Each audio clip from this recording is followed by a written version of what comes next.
For our honeymoon that it would be a disconnected honeymoon, meaning no computers, no cell phones. And so again, no phones, but at the time, Charlie's assistant gave Charlie a bat phone for emergency. I'm female, and you know that. This is, let's do this. What was it like dating Erica? Very fun. I mean, she's incredibly loyal, a great sport about traveling. And when did you know it was time to get married? We've been married since 2021. Erica Kirk just said on the record that Charlie brought what she called an emergency bat phone on their honeymoon, and people online are spiraling over it. Here's how she framed it. She described this super unplugged honeymoon vibe. No phones, no laptops, no distractions, just the two of them locked in and talking about their future. But then comes the loophole. Went to our honeymoon the next day. We decided for our honeymoon that it would be a disconnected honeymoon, meaning no computers, no cell phones, just being able to pour into each other, plan out what our family life would look like, what type of parents we want to be, what type of spouse we want to be, so really just pour into each other. And so, again, no phones, but at the time, Charlie's assistant gave Charlie a bat phone for emergencies, so there was only emergency phone numbers on this phone, nothing else. So when we arrive, we go straight to the gym, because that's what we did, and she says there was a secret emergency phone, supposedly only for emergencies, supposedly preloaded with emergency contacts. Erica brought this up while accepting an honorary doctorate from Hillsdale College on behalf of herself and Charlie. And in the middle of telling it like a sweet little marriage story, she drops the detail that she glanced over during a honeymoon workout, because apparently they're hitting the gym on the honeymoon like it's a normal Tuesday. She says Charlie wasn't even listening to music. According to Erica, he was using that emergency phone to keep up with Hillsdale College online lectures while lifting weights. Not calling anyone, not texting, watching school content on the secret phone. And the way she tells it, it's meant to sound wholesome and disciplined. Online, though, that detail is what set off the side eye because people are asking if the whole point was being disconnected. Why is there a hidden phone in the first place? And if it's truly just for emergencies, why is it being used for lectures and workouts? That's the part that has viewers going, wait. I'm on one side of the gym, Charlie's on the other, and then all of a sudden, I was thinking he pulled out the bat phone. And I was like, okay, maybe he's gonna put on some music. He loved classic rock. I was like, maybe he's gonna put on some music. So I'm on the treadmill, he's over in the weights, and all of a sudden I hear Dr. Arn's voice coming from the side of the room. And so I walk over to him, and I was like, baby, what are you listening to? He goes, I know. He was like, I'm almost done. He's like, I have to finish just a few more lectures from Dr. Arn. I have a few more certificates I have to get from my online courses at Hillsdale. We're almost there. I can't skip him. I was like, baby, you do what you got to do. What? Some commenters are saying the story feels staged, like something out of a spy movie, while others think it's just an awkward overshare that came out wrong. Either way, it's the kind of detail that sticks in your brain once you hear it. And then there's another layer people keep bringing up. Candace recently said on her show that Charlie saved himself for marriage. Candace also claimed Charlie tried dating someone before Erica, and it didn't work out, and that Tyler Boyer later set Charlie up with Erica. Totally obsessed with. I liked her a lot, that the girl he was chasing, and I knew that she was going to let him down because it was very obvious that she wasn't into him. Yeah. And he was heartbroken about it. And so when Erica, then Tyler Boyer sets up this, like, I have this person for you to meet, and he comes and he's like, oh, well, she's a bit older. And initially he was like, I'm just going to use her to try to like get so-and-so jealous or whatever, because this was like the first date or whatever. And now some viewers are focusing on the age gap, pointing out Erica was 5 years older and speculating about how that dynamic might have looked behind closed doors. But for some reason she did. Let's watch Candace talk about this. And to be clear, Candace wasn't acting like she unearthed some brand new secret. Charlie himself had already said Erica was his first. Now listen to Charlie speak about being intimate before marriage. So this is where people start scratching their heads because the timeline and the messaging don't sit neatly together. Charlie publicly pushed the idea that you should save yourself for marriage, but then he marries an older woman who, based on public info, had dated before him. And then she was a bit more persistent and giving him the godly spiel, and the messages, and I'm just going through our messages, like, look, this is maybe what God wanted me to have. And, obviously my first instinct as a woman was that she was older than me. And I just thought, that's kind of weird that she would be into Charlie, because Charlie's quite young in those ways. He's an absolute genius. He's got so much going for him, but, like, he's young in those ways. Like, I'm, like, telling this kid to, like, wear a suit that fits him, you know, like he was a virgin when he. That part isn't even a debate. For example, people point to Erica allegedly dating Cabot Phillips not long before her first date with Charlie in 2017. Cabot shared a photo in September 2017 and referred to himself and Erica as a couple.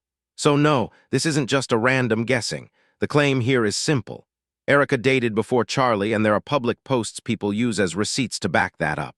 That's it. Do not think you should have for marriage. I know that's a provocative take. I think just wholly, I don't, and by the way, it's not just a religious take.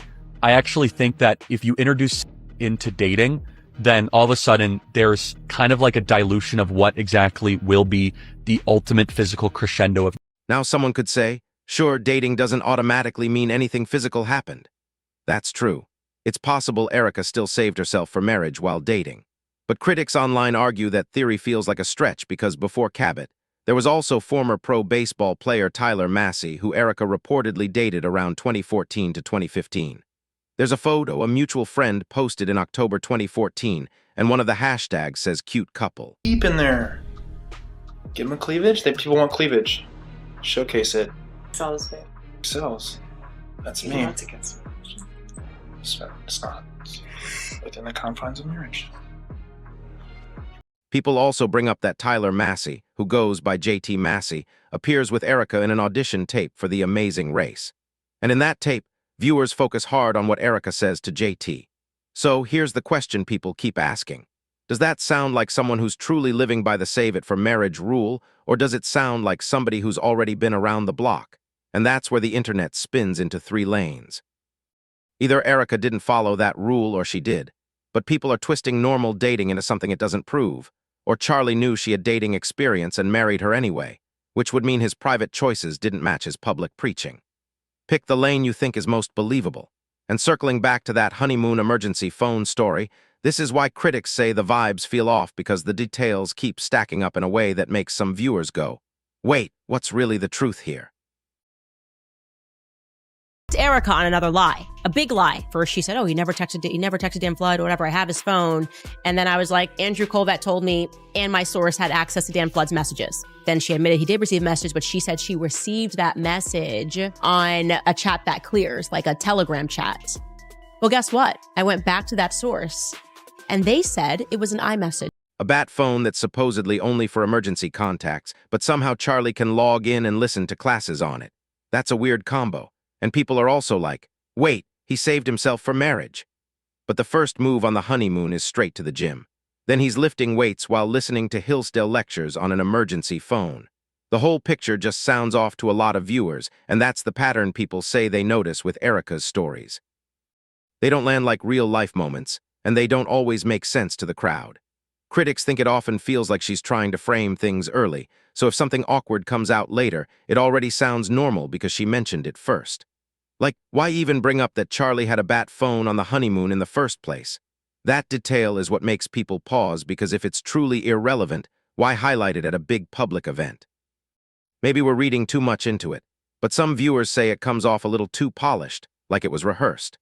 The way they see it, it's almost like she's slipping the emergency phone detail into the story because she's worried something about that phone, or who Charlie was connected to, might pop up later. And that leads into another detail that some people say got brushed past fast in the media. You may have seen the claim floating around online that Charlie texted people shortly before September 10th and said he feared for his life.